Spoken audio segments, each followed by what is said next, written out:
Okay. Good morning, everyone. Thank you so much for being here with us. And today our topic is, do you blame others for your circumstances? Now, this is the day before Thanksgiving. We should talk about something that we're grateful for. But I would like to raise this question because it's more provoking for you to think before you enter into the family get together. Um, okay, so my name is Ha Tran. I'm a speaker, a navigational coach, and my co-host is Jeremy Murphy. Jeremy, please tell our viewer something exciting about you and what you are doing. Hi, Ha, and hello, everyone. I'm Jeremy Murphy. I'm the creator of the Positivity Patrol, and I'm a life coach and blogger, doing a lot of presentations on how to teach people and interactive things on how to make your life more positive. Okay, so Jeremy, now so the thing that we want to talking about, do you blame others for your circumstances? If you think back or dig deep, do you ever find yourself in that situations? Yes, I can think of several situations where I've done that. It's difficult to, I don't know, sometimes it's difficult to accept that the blame really falls upon us. Mm-hmm. And it's easy to pass the buck and say it's someone else's fault when something happens. And I think when we really look at something, there are sometimes where it may be the fault of several people, and it may be us, it may be others at the same time. But for example, when I lost my job last year, for a while I was blaming my former employer and my coworkers, and I realized I can't look at that like that anymore. I have to accept that they made the best decision for their office. They made the best decision for me. And sometimes when we part company with people, sometimes it's for our own protection. Sometimes we outgrow each other and we find we're going different directions, and we need to be allowed to pursue those different directions. Sometimes we get along well with some people and not with others. So that's part of the difficulty too. We have difficulty figuring out which people we blend with and which people we don't, I think. You know, the way I look at it, when you blame somebody, that means you give your power away. Because, if you take the ownership of whatever the situation is or are, you can make the difference. You can change it, or you can do something about it. But if you point the finger at somebody, that means you are in a very vulnerable positions. That the control is no longer yours. I think we also need to remember how when we point the finger at other people or point fingers at multiple people, we've got a thumb pointing back at us. And we need to look at what that thumb means and really look at, I think we need to figure out what we might be truly responsible for. And I think we blame others maybe more than we should, given what occurs. Also the thing is, Jeremy, when, why do I want to bring up the thing that the blame game in the holiday season? But I thought that it will be very helpful before you go to the family gather or, to meet a friend, or whatever that is. You need to think about that, because see, sometimes that you blame somebody about something and they not even know it, and then, the resentment is in you in of the situations. But, True. The people that you blame might not have any clue that you blame them for that. You're right. Although they may have visual clues that you are blaming them, we give out certain signals with our body language and mannerisms, gestures, things like that, where perceptive people will pick up on things like that. But I think the timing is excellent, because I'm about to go to visit my parents and be with all my siblings and their families for the rest of the week. And it's good for us to let go of negative things like this. I have a friend who tells people that we should only have one carry-on bag of baggage of all the things that we can let go of, and that we shouldn't carry around more than that. And I think some of what we carry around is things like this: blaming people, assigning guilt when it's not really shouldn't really be attributed to the people that we're tying it to. I think sometimes it comes back to us, and sometimes things go wrong, and maybe no one's really entirely responsible. We all have negative things that happen that maybe we don't have control of fully, and we need to accept that. A lot of us we want to be in control, and we have to realize and accept that we can't always be in control of everything. Earlier you were talking about so sometimes that people do things and they're not aware of, and the way I look at it,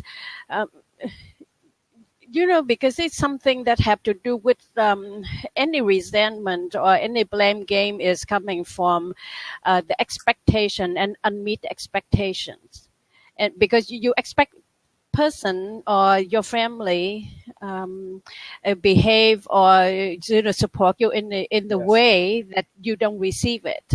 Yes. And that have not to do anything with them. They don't know what they don't know, and if you don't share with them what are you upset about or why are you feeling that way, that situation continue to eat up, and and will every time that the holiday, the family gathering, and there is the issue as that are coming up over and over again. So I think that the thing is, we need to talk about it. We need to talk out loud. We need to talk in such a respect matter. We have to address that in the way that respectful of the person that we address to. True. Yes, and we hold grudges against people. I mean, when we blame them, if they say things that we think are inappropriate or they deviate from what we're expecting them to say, we can carry these grudges, and it's a great time of the year to let go of that. I think that helps liberate us from having blame and hating people when we shouldn't be, and trying to get along when we're if we're fueled by guilt and grudges and things of that nature. It just makes it very difficult to have a positive relationship with people. In fact, I think blaming and grudges, I think it can destroy relationships if you really allow that to fester and grow. But why we do that to ourselves and to each other? That's a great question. I don't know that I know the answer to it. I think some of it is it's a pattern, it's a habit. It's something we have to unlearn, and we have to teach ourselves to do something more positive, to figure out when we get enough negative baggage of blame, guilt, grudges, things that fall in those categories, and realize that we have to periodically flush that out of our systems, even if it means writing it down on paper, shredding it. I don't think we always have to tell people that we're blaming them for something. As long as we can record it in some way where we're getting it out of our brains, out of our bodies. And so sometimes I'll just write something if something's bothering me, and if I look at it later and it's ridiculous, I just shred it. What's the point of holding on to something that's so negative? I don't think there is any. Wow, I like that, Jeremy. Write it, shred it, or burn it. Whatever, yeah. Because then you can take it out, in your mind, in your heart, and you put on a piece of paper. Just like, I think that's a great idea.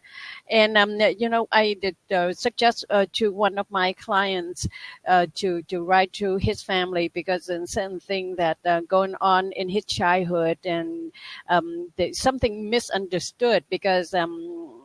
His parents, they raise him the best way they know how, and they made the decision of punishing him or not punishing him at one point based in the information given to them at that moment. But he held all those years. And I said to him, just write it to them, and I just say, okay, I understand and I appreciate your point of view. However, who I am, that the way I live my life, thank you for your concern, but your approval is not necessary. Because Right. see, even you resent them, but you still consider, expecting, or we have the need for the approval. So now, just grow up from that. Just take the ownership of what you do, good, bad, or ugly.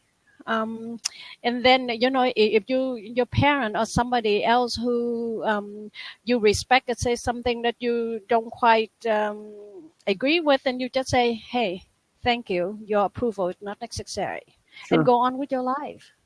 I think it's helpful also to really put yourself in the other person's shoes. If they say something that hurt us or do something that upsets us, for me, that's a powerful perspective shift. When you put yourself in the other person's shoes, really think about what they did or said, and you realize I might have done something actually worse.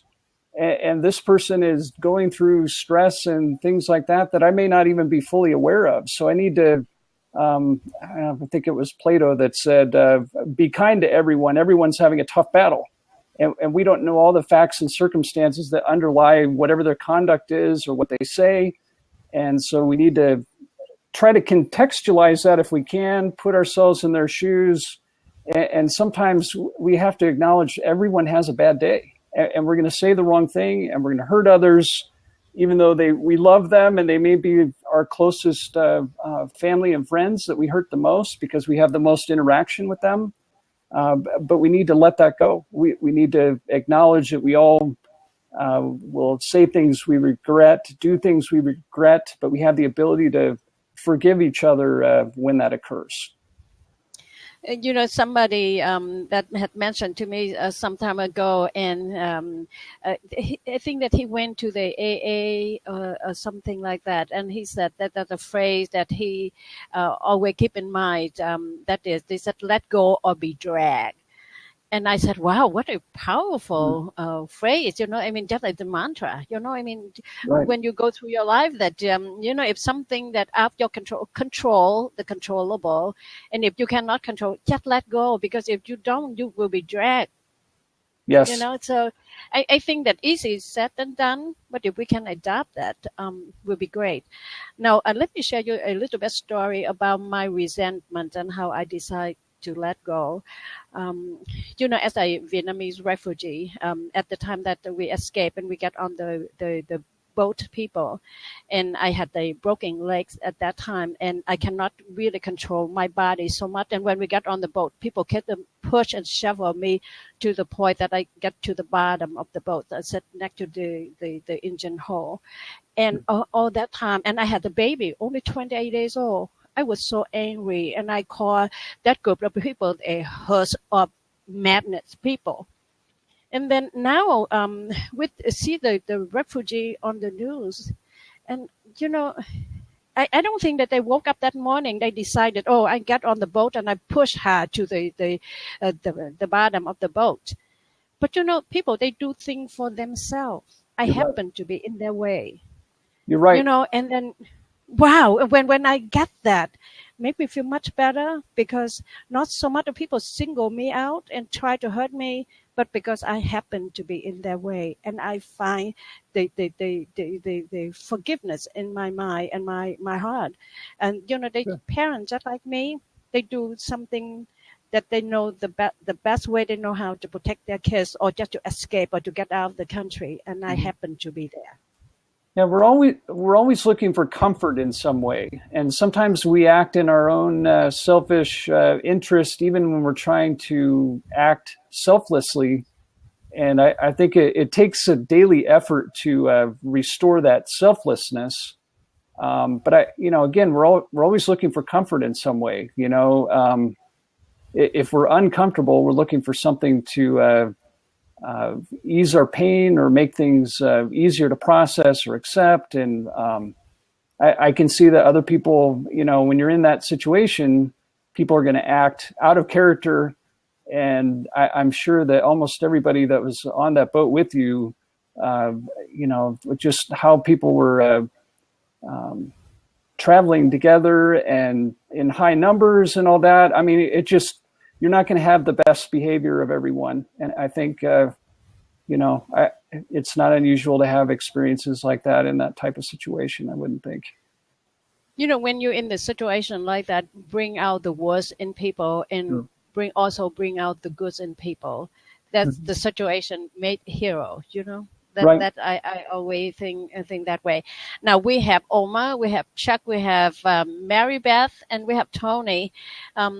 Guys, please hop into the square and share your story and your wisdom, how you handle the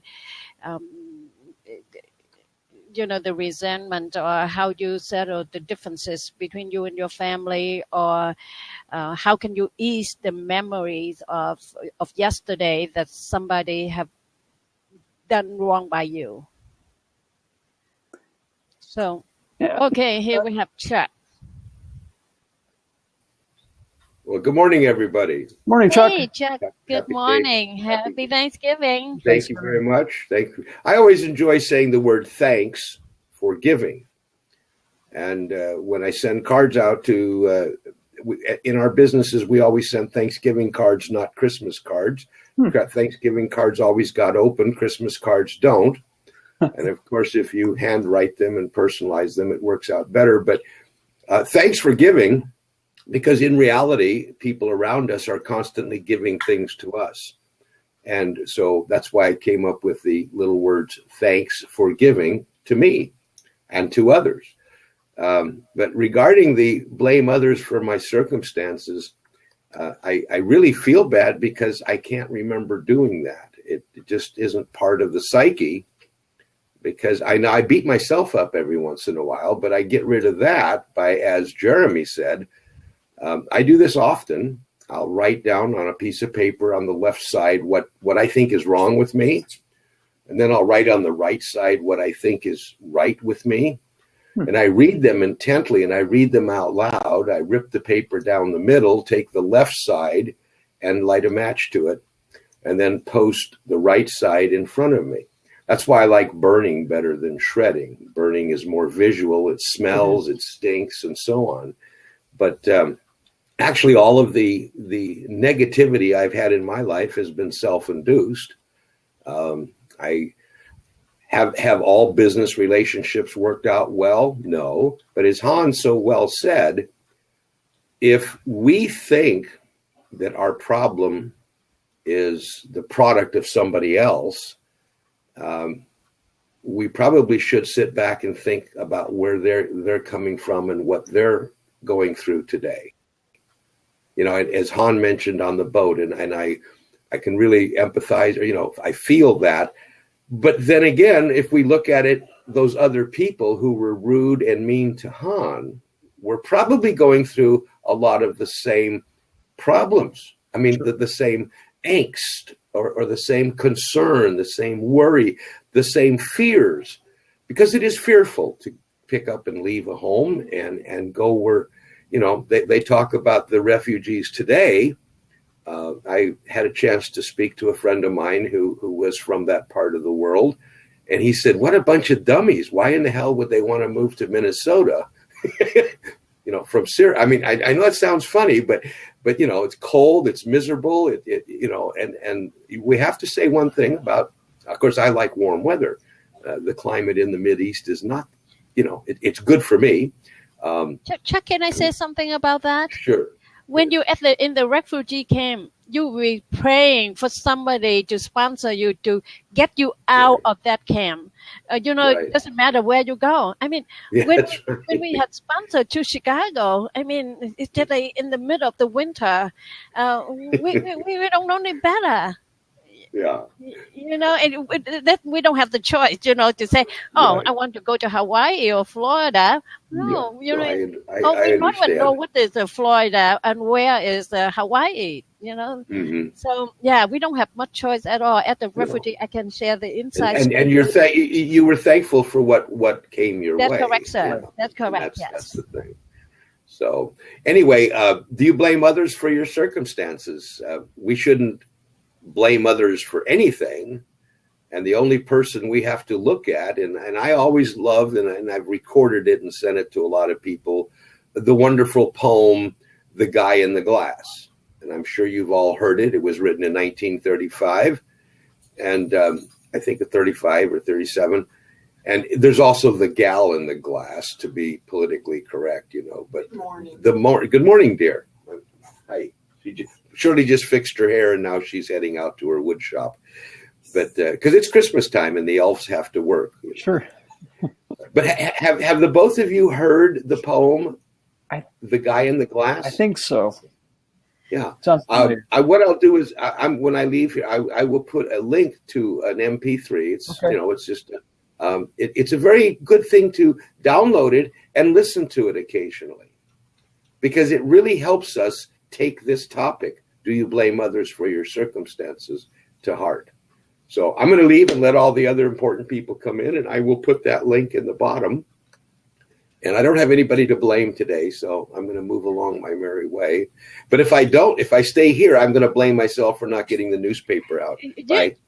I'm go for it, Chuck, because you know to blame somebody is not a good thing. You know, take your ownership, you know, of your own action, your own decision. Because if if the person to be blamed is have to be you, just like if it what is the phrase American always say, if it to be, it's up to me or something. Yeah, that's a good one. If it's to be, it's up to me. Very good. I'll be back. Thank you, guys, and happy Thanksgiving to you and your families. Happy New Year.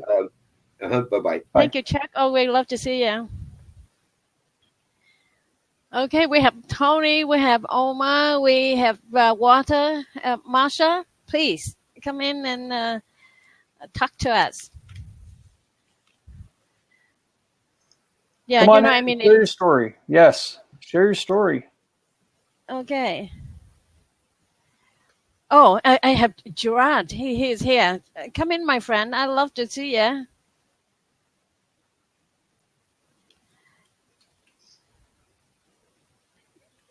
Yeah, I think that why, I mean, I keep on saying why we blame on other people.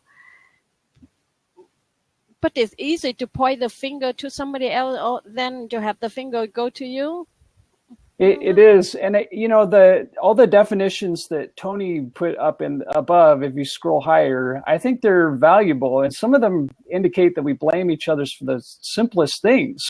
For we're late because you didn't get ready on time, therefore it's your fault, so it's your fault we're late, and sometimes it's the entire family is not quite on time, and if we think about that blame could be divided equally among everyone.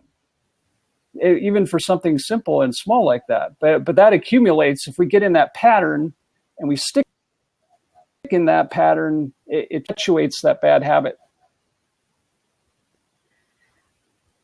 I always worry about somebody blame me about something.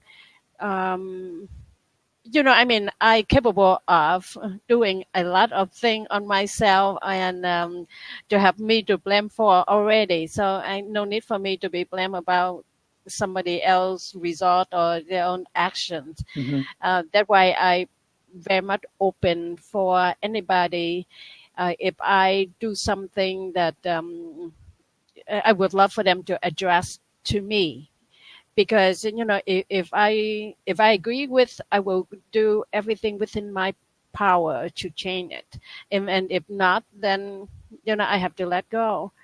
But when people blame you and you are not knowing it, how can you do anything, any correction, or how can you change? How can you make things better? That's a good point, and I think that this gets to the crux of the matter: is we need to, as a society and as individuals, we need to let go of the blame game entirely. It just doesn't really do anything. The only place where it's valid is perhaps in the judicial system, and that's a different kind of blame. Responsibility in a criminal setting, I mean, that's getting into guilt in a different sense, and that's not what we're talking about. But I think if we figure out how can we let go of this as a way of operating, and switch to something more positive, I think then we're not stuck in this guessing game either of, is someone acting strangely because they blame me for something, and why can't they tell me that? And we all struggle with how much can we tell someone if we're blaming them for something.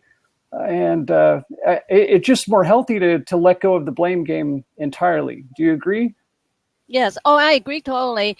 But again, how we try and not just stuck in movement, but how can we remind or encourage people just to, again, like I mentioned earlier, control the controllable, right? To accept, your own, take the ownership of your own action rather than look at somebody, and to blame them. Or for instance, like if you go out with your wife and because you missed you go to the dinner half an hour late and you blame her, but again, there's something you can do about that, you just cannot just say, oh, I'm half an hour late just because of you.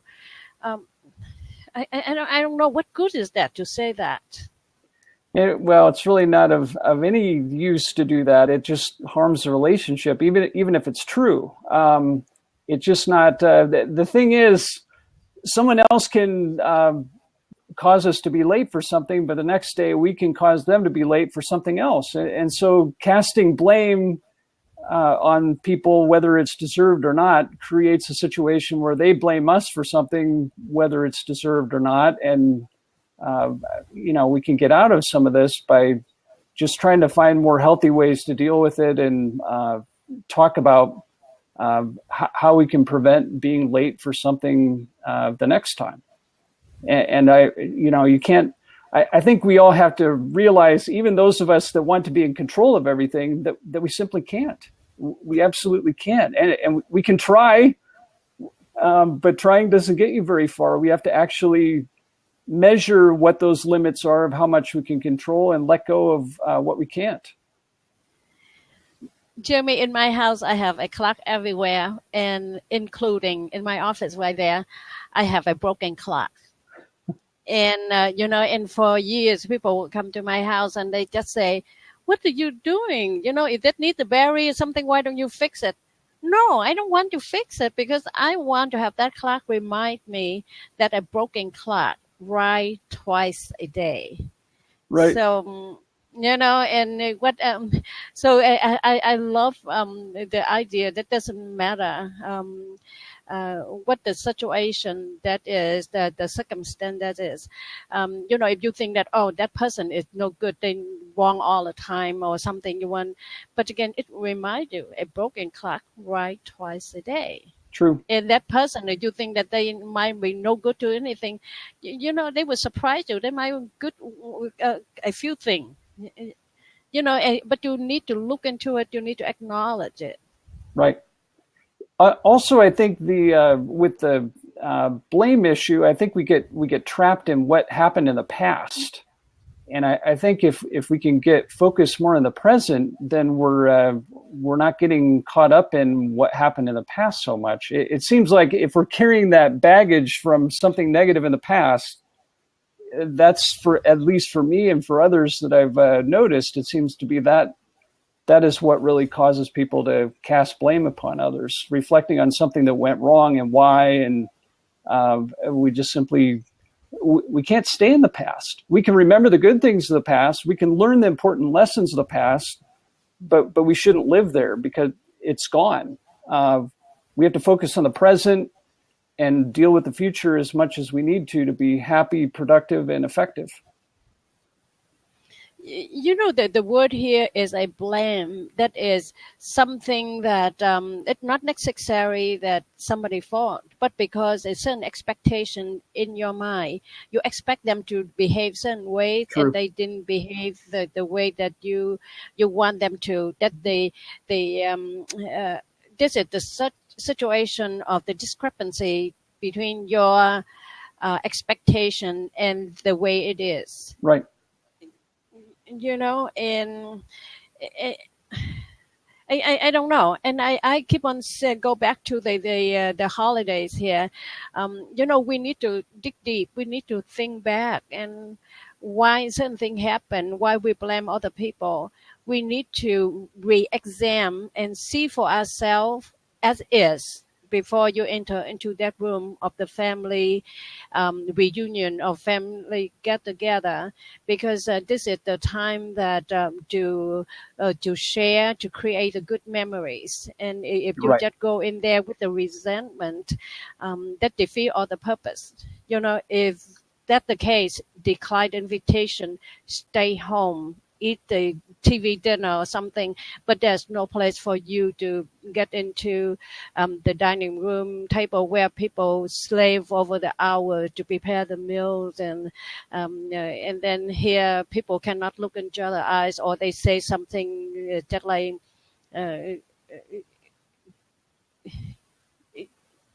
it just hurt other feeling or show the disrespectful for the person that inviting you.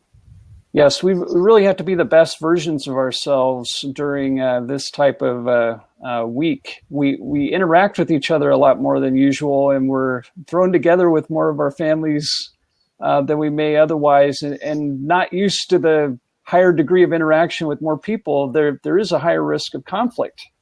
And when that occurs, a lot of times, I think you're right, Ha, we find that we're just we're flinging blame at each other without realizing it, and sometimes we don't realize it until the other person tells us that, and tells us perhaps it wasn't their fault after all, and that perhaps the responsibility is ours, or it's joint responsibility. And if it's over and it's not a big deal, who cares whose fault it was? We have to move past it and operate at a higher level. And I think if we can operate at a higher level and be more diplomatic, I think that can affect, if we seek to be diplomatic and to be kind of have peacekeeper roles within our families, I think that prevents some of the flinging and casting of blame, whether it's deserved or not. And sometimes there's no way you could possibly know whether it's deserved either. Yeah, Mary Beth said, text two to tango. True. Yeah. Very true. But the way I look at it is the irony of blaming somebody about something. The feeling, the one whatever that in your head that eat you alive, and the person you blame, they go on with their life, they not even know it. That's crazy. So. But sometimes what can you do? And when you're talking about the family, the loved one, and sometimes that you said, oh, if I say this and I will start that and something. But I thought that, maybe we have to grow up. We have to really address things respectfully to each other. And then if there is a discrepancy, we will find the way to close that gap. True. Rather than go on and just stew in your mind, the right. Feeling, stress or the angers or the resentment. I think that a lot going wrong in this world. Again, I'm not psychology or not any education or research to qualify me to say that. I think that a lot of things we see in the world right now is beginning with the resentment and the entitlement. And, true. It have to be sparked from something like that. Yes, I think we have to make a concerted effort to interact with each other in a positive manner too. And if we do that, I think that can deflect some of this. We can say, look, something's bothering me, and can we talk about it? And can we talk about it calmly and in a positive way to try to put this behind us? And sometimes it's necessary to do that to mend relationships, especially this time of the year. It's just very common with this much interaction with your family to have people say things that they regret and having to apologize, and then the blame's flying around. Hey, Gerald, welcome. Good to see you. Good to see you. Welcome. Yes, thank you. We'd love to have you here. Talk to us. Share your story. As far as blame goes, I think blame is a way of people finding their own excuse to kind of put up the block that they didn't have a role in situations, and realizing that most of the time we play a major role. I mean, just what you were talking about earlier, Jeremy, and just a little bit I've gotten a chance to listen into, where people say, you made me late. No, you're an adult. You have an option to leave. So nobody makes you late. You chose to wait. So you're late because of that decision. Now, you played a role in it. Now, true that you really wanted this person to be there. Maybe it was important for them to come with you, but you were not made late by that person. You were made late by the decision to wait. True. So a lot of times people do that as a reflection of taking the onus on oneself. I'll just say that.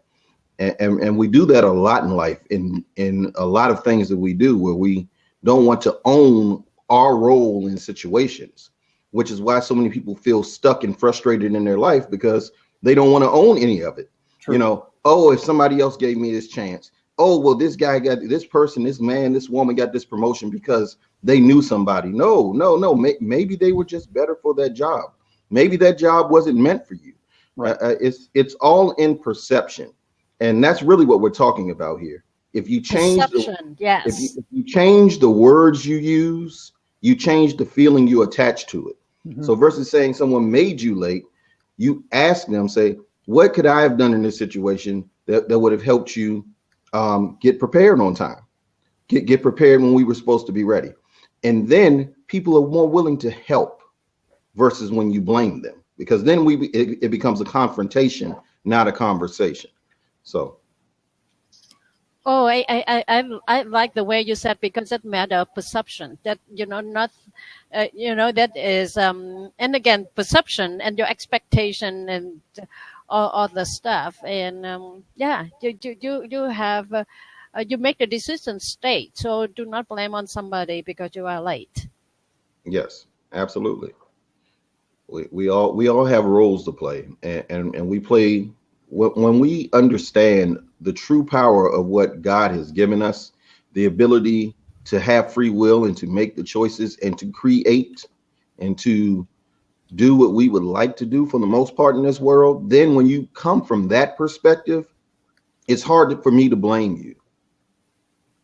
If I'm the creator of my life, how can I blame you when I can't even blame the being that created all of this? I don't know if people are Christian in here or whatever faith you follow, but if I can't blame them, how can I blame you for doing anything to me in this world?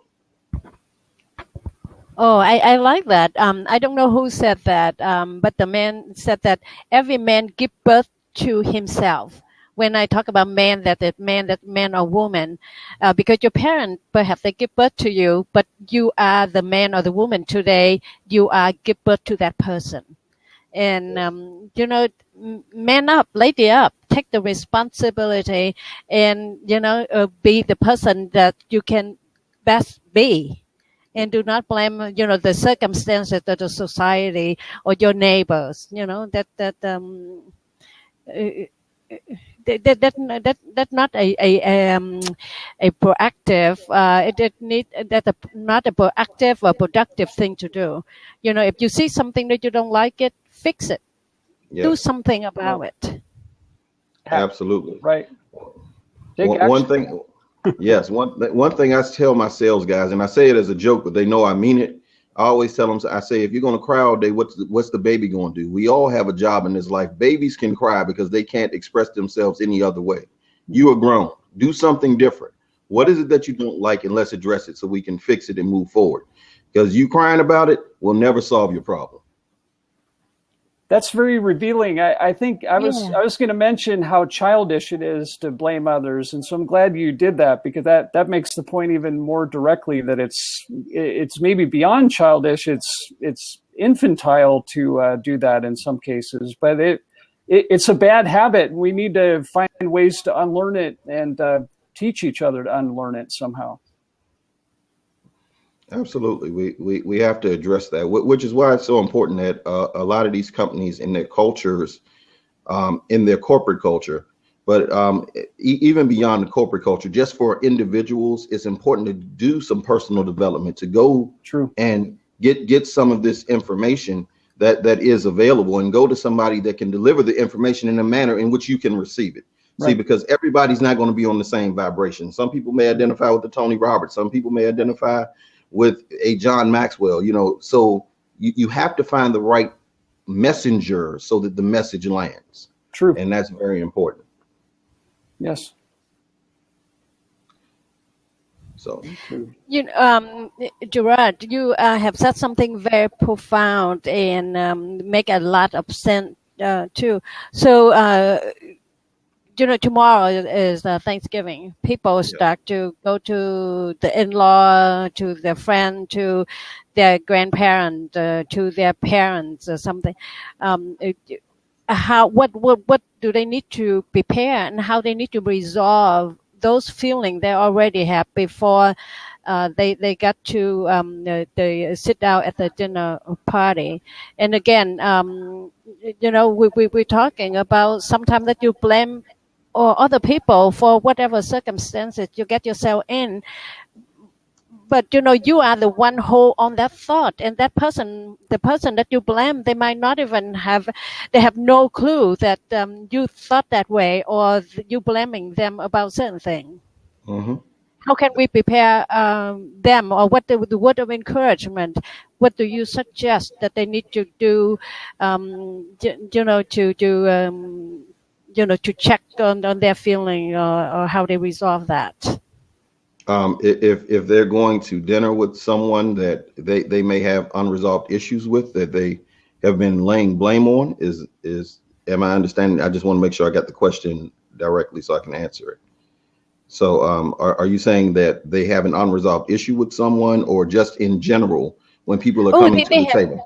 They have their unsolved issue with someone, but again, perhaps it might not a real situation, but in their mind, because again, I'm talking about certain expectation and the discrepancy of they expect a certain thing from somebody and other people didn't fulfill it. So that is entire in their mind, I think. That's the way I think when I blame somebody, that entire in my mind, not really a real situation. Is that right, Jeremy? Is that I said correctly? I think so. When you blame somebody, that is, you know, something that have to do with with your thinking, with your expectation, have nothing to do with other people. Right. I agree. And I think sometimes it's productive to say, look, I'm sorry I blame you for this. It's my fault. Whether it is or not, that creates peace. It helps restore some sense of peace in the relationship, instead of trying to rip a relationship apart by throwing blame at someone when it's not productive to do that, really. And I think, like Gerald said, a lot of times the blame falls squarely on our own shoulders, and we're, for whatever reason, we're unable or unwilling to accept it, because we want other people to be responsible. We want to make excuses, and those excuses aren't productive either. Here comes Sherry. I love Sherry. Sherry, hey Sherry. Welcome.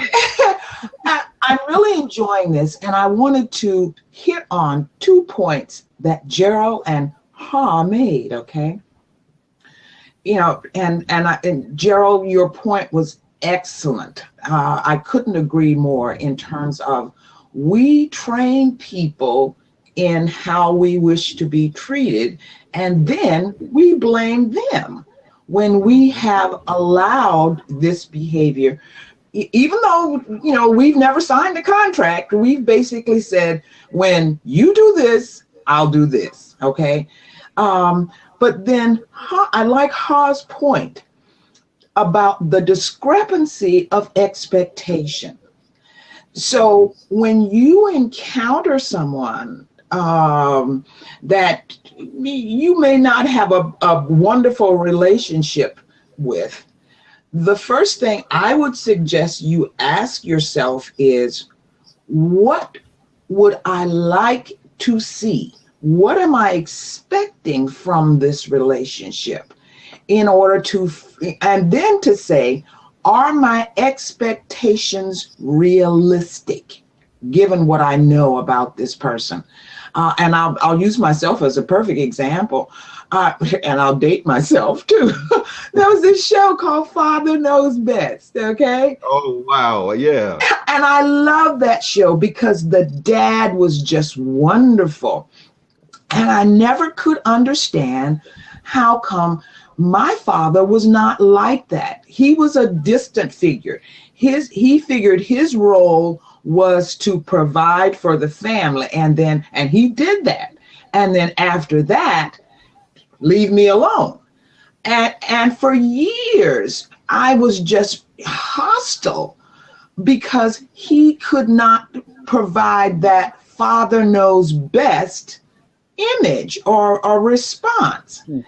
And then, sort of like Ha was saying, I stepped back for a moment and said, given what you know about him, what are your expectations? And then I realized my expectations were up here, and what he was able to provide was down there.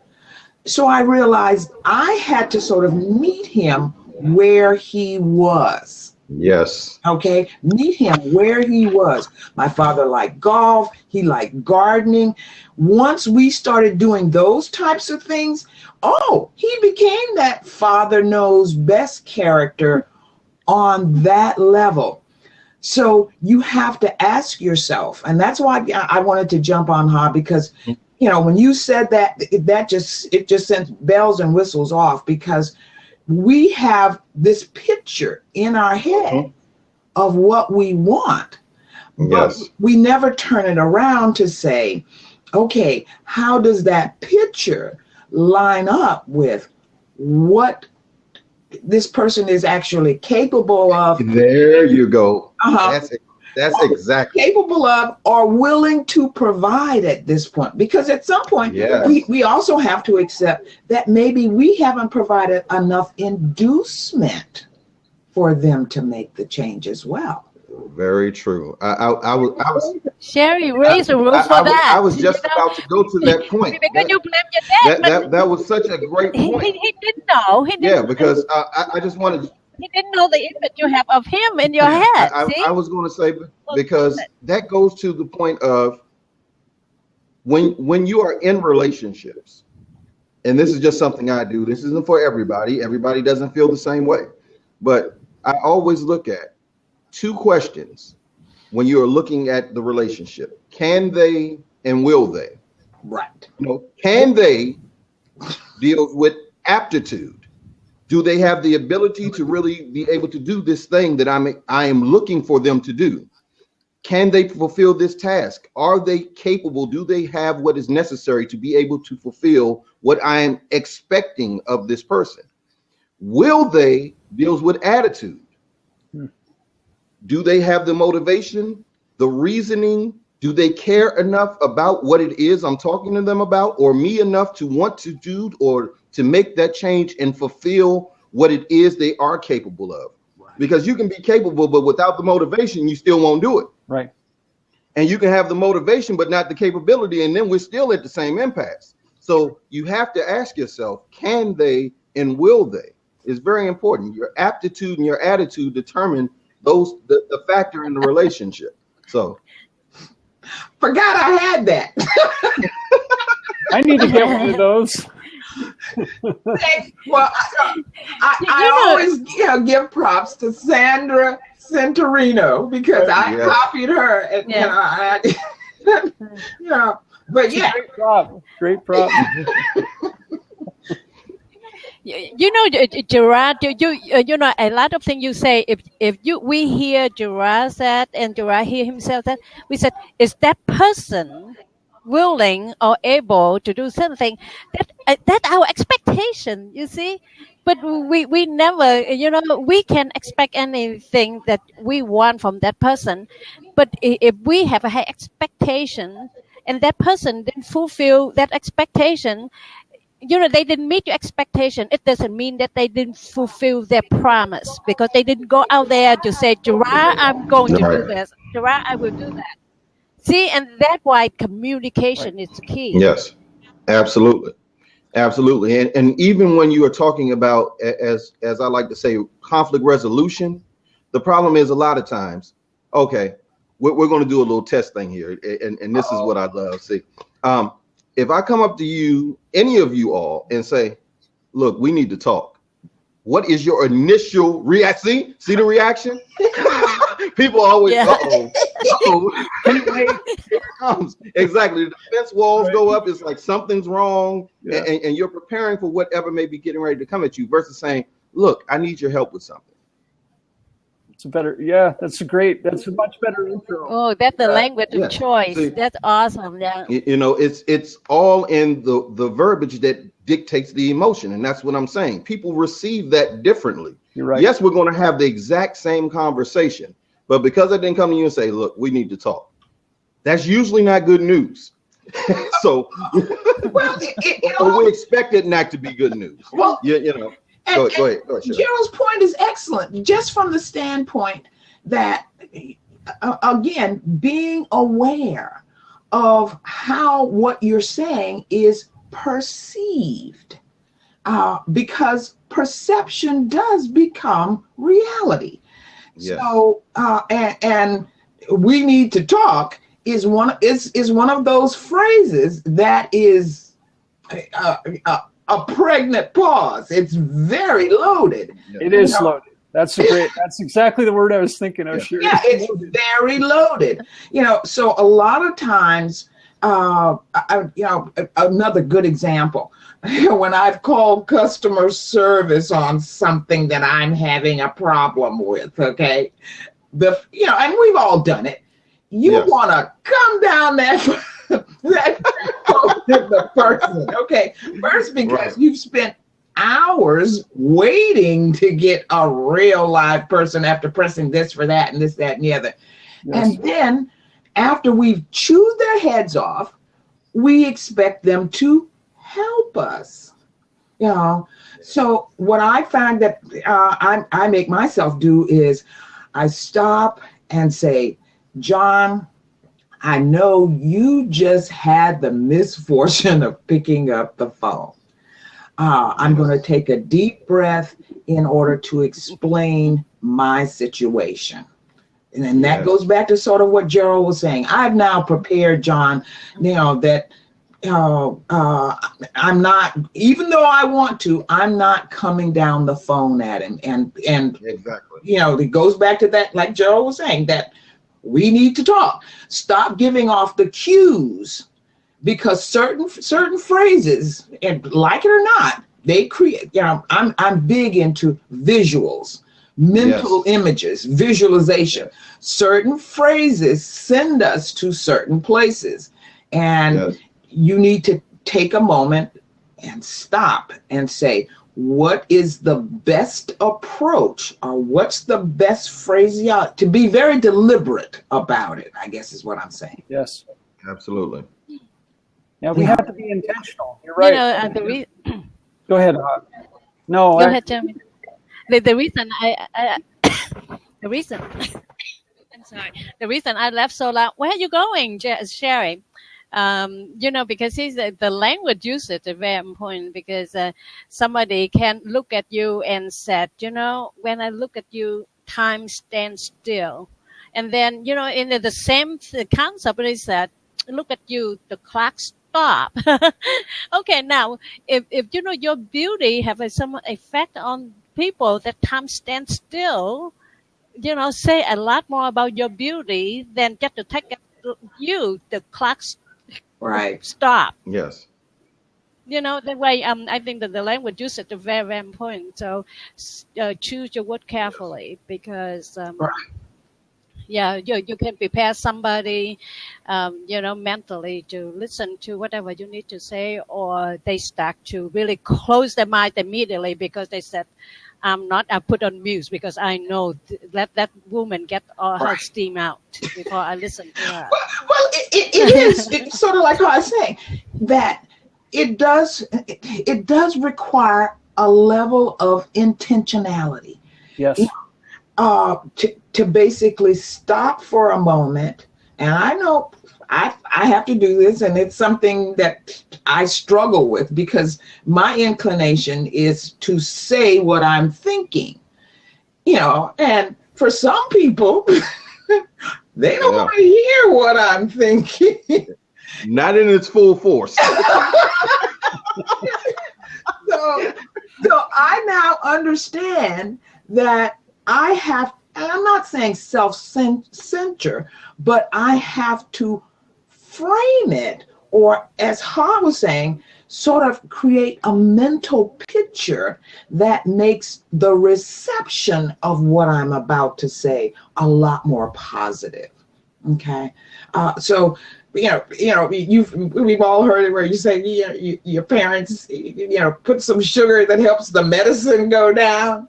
So when if I'm talking to someone and I say, I really liked how you did this, and I really liked how you did this, and I appreciate that, and there's just this one thing that maybe we could tweak. So I've prepared them that, hey, they really liked all of this. They like my work. So they're now much more receptive to do that one thing. Am I right, Gerald? Yes, absolutely. Yeah. So give a little sugar. I call it first the sugar, then the vinegar. Yeah. Like some people say honey and vinegar, all right, I got to sweeten it up just so you can be open to receive it. And again, because you can close people off. If I come at you and I say, I can't believe, and it doesn't matter what else I'm about to say, your defense wall is 50 times high, because now you have to defend yourself. And whatever it is, your position is, your feelings are surrounded around it, it doesn't matter. Right. So versus saying, what happened the other day really made me think about something. Now, can I ask you a question? Now do we want to say that? Because inside we still may be dealing with our own emotion. Now, I'm not trying to sit here and act like because we have a different level of perspective on how on personal development and psychology and understanding doesn't mean we don't, oh no, we're perfect, we don't ever get angry now. No, we still have emotion. We're still human. We still attach those feelings, those meanings, and those words to an emotion that create an adrenaline rush that make us want to lash out at somebody like, you have wronged me. But then we do have the opportunity, and we all don't do it, not every single time, but a lot of times, if you are self-aware, you can step back and say, okay, how can I address this without this becoming a confrontation and a full-blown argument? Right. Versus having a conversation that's productive that we can move forward with an understanding from. Right. Because, generally in confrontation, it's never resolved. People, you just have to confront them. You can confront somebody and never get it resolved, which is why you go back 3, 4, 5, 6, 7 times to revisit the same thing. Because when you get to yelling, everyone's point is just their point. They don't want to hear you. That's the reason why they're yelling over you. Right. Because your point is moot to me, so I'm trying to mute you out and drown you out. We cannot resolve or move forward or get anything productive out of that. Yeah. So go ahead, Sherry. Go ahead. I was just going to say, and that's exactly right. You're talking past each other, and that's why I like the way Ha described it. It's like you're creating this paradise, this wonderful mental image. Come on in. Well, think about it. You're right. You're right. If I'm sitting there saying, "Yeah, come on in," do you really want to come in? With your hand behind your back, like, yeah, right. Whereas if I do it like Ha was saying, it's like, come on in, it's wonderful over here. Then the person says, yeah, let me move toward the screen. Exactly. Yeah, come in, Kyle. Let me hear your story. Yes, as Maria said, if I say, hey, Sherry, what the heck? Come in. Yes. But anyway, it is that's how we handle it. Words that can kill. say the thing nice, and then you don't have to coat it with sugar, but say it in the manners, address. I will share with you that my father, who passed away a few years ago at the age of 99, when I grown up, I always have servants when I grow up in my culture, and I kind of a brat. I'm not a very good kid, and I remember my father grabbed my shoulder and said, "Say what you mean what you say. Just don't say it mean." Yeah. I love the last part. That's great. Wow.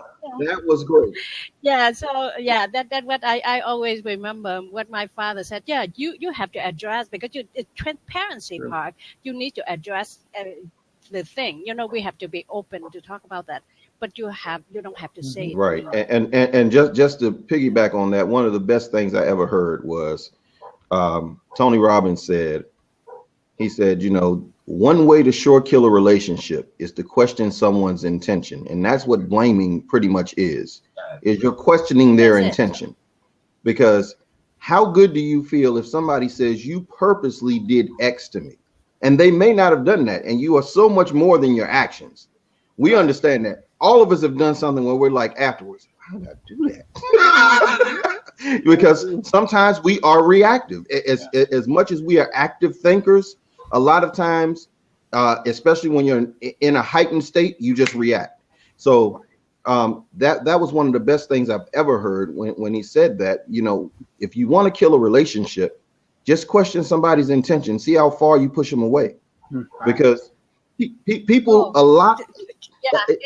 It's not that 90% of people in the world are bad. It's just that people don't control their emotions. Very few people have emotional intelligence. Right. They can have all the intellect in the world, but very few people are in touch enough to control their emotions. And so when we start to put the blame on the intention, it pushes people so far away that they can't even want to come back. Right. Right. Yes. And also too, just in line with that, to give yourself a break. And by that, I mean, none of us are machines. Yes. Despite your best intentions, are going to fall off the wagon. Okay. That you may have been going along and really thinking about what you were going to say and planning it out and getting good responses, and then something happens one day and hey, you revert to that old behavior. What I tell clients is to think about it in terms of incremental steps. No one lays down, goes to bed one way and wakes up the next day a new person. You don't lay down at night one person and wake up the next day as a new person. So if you're doing something 10 times, if you're able to get it down to 8, that's progress. Okay. Yes. Because how we set ourselves up is that we make it an all or nothing proposition. Oh, I did it again. So there's no hope for me. No, if you were doing it 10 times and you got it down to 8, you've done exceptionally well. Because now if I can get it to 8, maybe I can get it to 6. Mm-hmm. Okay. I like that, because celebrate every little thing, every progress need to be recognized. Yes. For a woman that grew up in the entire different culture, and I walk on this earth more than I have century, and I will tell you, I very often that I fall down, but I will not stay down. I will kiss my boo-boo and I get up and keep on going. I'm still kiss my own boo-boo. Seriously, it's crazy. It's that, but I'm still doing it. Right. Yeah. Dust myself off, kiss my boo-boo, and get up and go on my way. I have to remember that. Yes, absolutely. I would just add to that. One of the things is that people talk about wanting to change, and I am in agreement with a lot of the psychologists and so-called thought leaders in psychology, where they say change is instant. Because once you say you changed, okay, that's a thought. Okay, you're changed. Progress in change is different, and people have to understand the verbiage there. That's what Sherry was talking about, right? Because we have unfortunately a multiplication and a subtraction problem when it comes to progress. And let me explain that. If something goes bad, we multiply it like 10 times out, way worse than what it was. We tend to multiply bad things. Somebody does something, oh, you do that all the time, and they could have done it twice. Twice? Well, what about the other 5 times? No, you just did it, and then you multiply it out because you start to stack it. And then we have a subtraction problem because the good things we do subtract. Oh man, somebody says, well, you know, I made $200 this week, but my goal was 10,000. Oh man, that's nothing. I only made 200 extra. Look, that's 200 closer to your goal. That is a step. That is progress. So we minimize the good things, but maximize the bad things, which is what creates that angst in our lives and that frustrated feeling like we aren't going anywhere, because we will stack so much of the negative, but decline most of the positive that's happening around us. Mm-hmm. See, go ahead. We allow people to bury us. You know, that's why I'm encouraged my clients as well, and anybody listen to me, make a case to yourself and, you know, collect the data and to prove that you are right.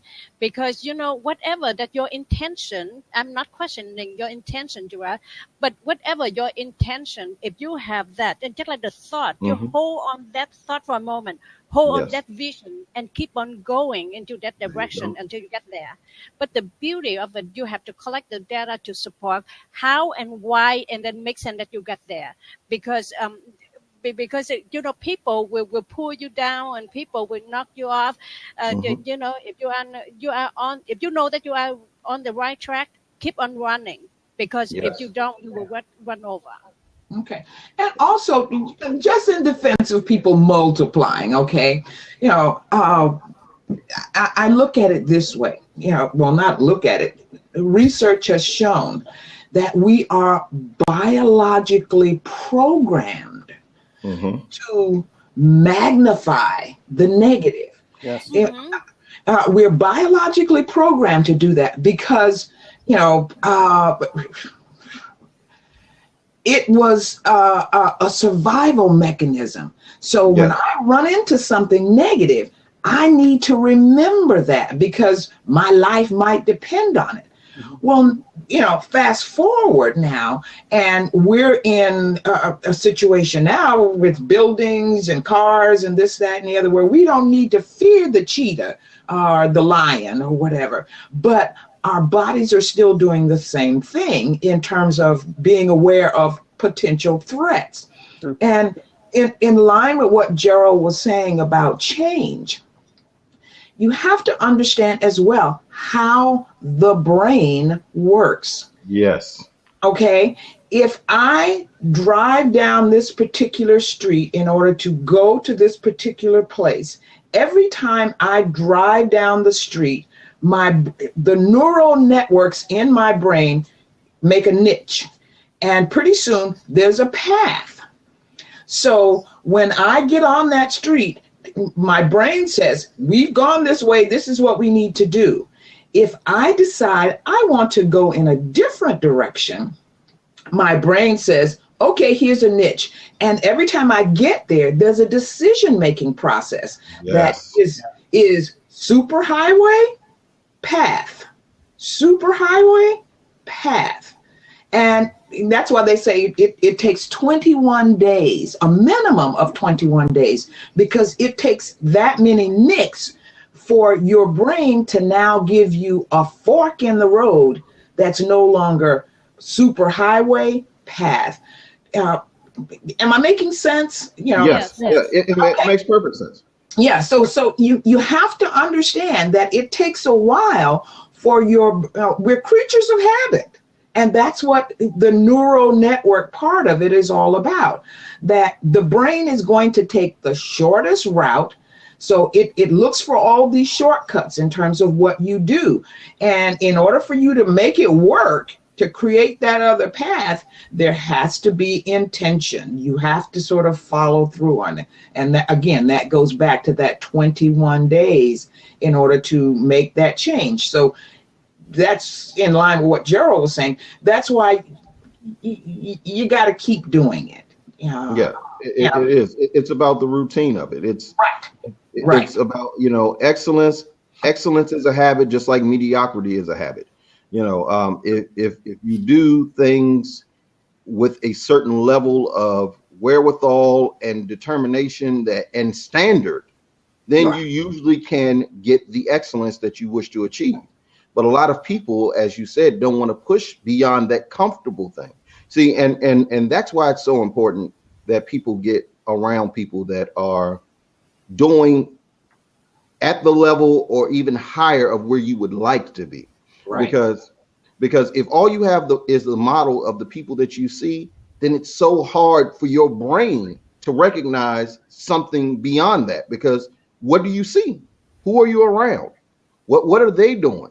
All of those things. So it's important to align yourself with people that can make you stretch, that can make you want to be more, want to do more. Because otherwise you will naturally just fall back into those habits of those people around you. Right. And people call them dream killers. It's not that they want to kill your dreams. It's that they don't know anything different themselves. And people need to stop. Not only dream killers, but it's the idea that if you're doing something that requires me to stretch, it's easier for me to discourage you, so I don't have to do anything. Exactly. I don't have to re-examine anything I do. And that's what I talk to. I really want people to understand. It's not. Sometimes it is people wanting you not to succeed. I'm not going to sit here and say. I'm not saying it's the conscious. Yeah, exactly. Yeah. I know we're on the same page. I just want people to hear it though, because people don't understand. They're like, oh, people are trying to kill your dreams. No, they just can't see outside of their own mess. So they see you doing something. They're like, oh no. Like Sherry said, the brain recognizes that's different. We don't know what that's like. You don't want to do that, and people get fearful. There's a major difference. And you, Sherry, you know me. I'm big into words. Jeremy knows me. How you know me now. I'm very big with words. Words were my first friends. I've been writing poetry since I was 6 years old. So the words people use affect so much of what happens in your life. So when people start talking about fear and all this other stuff, what they're really talking about is the danger. Fear is fake. Okay, because fear is based all in the future. You don't know what's about to happen. You can, no matter if you plan, you have no clue what's going to happen the very next second of the day. Danger is different though. Danger is something that can hurt you. So danger is very real.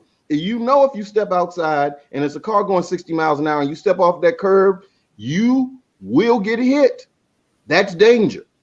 Fear is, well, if I stand right here, I might get ran over. Somebody might shoot me. That's fear. Difference. It's just the thought of something that could happen versus what actually physically or mentally can harm you. That's it. Beautiful put. Awesome. Great distinction. Yes. And the two of you, Gerard and Sherry, you guys talking about, the thing with the peers influence. And that's why a lot of guru, they're talking about, the 5 people that you are associated with that have a lot of affecting about your decision. Because see, if you, if you go to tell the people that who don't accomplish as much, and you said, oh, I dreamed to buy a house at about $1 million, they're laughing, crawl laughing on the floor. But if you're talking to somebody who have a big dream and they said, hey, I can do it, that person can do it too. That the power of associations is very, very important. Absolutely. And then I with Gerard right there, word mean everything to me. I select my word carefully because that you can lift somebody up, or you can drown people by what you say. Mm-hmm. So be careful with what you say, and to use words kindly and generously. And we just about to close the recording, but before that, Sherry, I want you to hold back. No, don't go yet, Gerard. I want you to say, what are you grateful for today, the day before Thanksgiving. Oh, okay. Go ahead, Because Sherry. Sherry and I, we will sing. So, you will sing. I sing very well in the shower. I have been thrown out of places when I tried to sing. Come on, we will sing. I'm telling you, we will sing. Okay, Gerard. Oh my goodness. Well, You want us to sing first? No, but we can sing last. With a bang. Okay. Oh man, no, I would just say I'm thankful for the just having life still, and for the friends and family that I have here on this earth, and for Blab. Blab has made some great kinships and friendships and things of that nature for me. I mean, 90 days ago, I didn't know who Sherry McKenzie was. And now I can honestly say that she is a friend of mine, Ha Tran and Jeremy Murphy and things of that nature. So I'm grateful for the ability to be able to connect and see just wonderful human spirits that I would not have had the ability to know without this type of platform. So I'm definitely very grateful and thankful for that. Right. Okay, Jeremy. I'm grateful for family and friendships, and I've had a lot of amazing friendships that have occurred within the past year or less, and some pretty deep relationships. So I'm very grateful for those, and it makes the holiday of Thanksgiving much more meaningful if we recognize things like that, and if we're grateful for all the love and kindness all those people have given to me. And that people give to others. Okay, Sherry, you can say before we sing. Yeah, right. Before we clean out the room, right? Well, I'm grateful for all of the little things. All of the little things that have come into my life. And by that, I mean,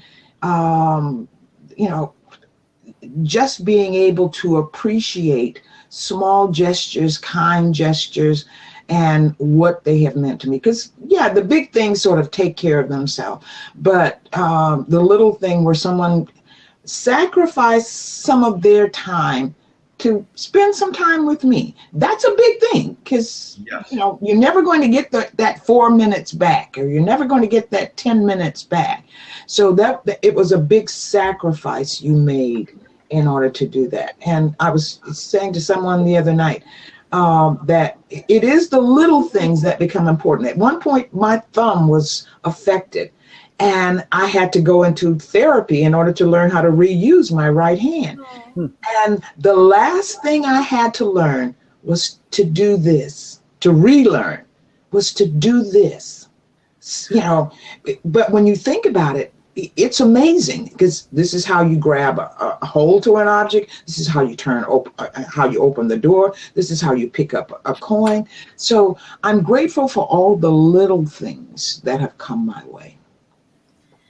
Awesome. For me, I'm grateful for everything.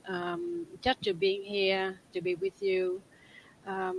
This just means everything, and just because my journey that I even embraced my nightmare, because it's just a gift. It taught me humanity, Right. and just because of that, now I even appreciate the bitter cold of winter in New England.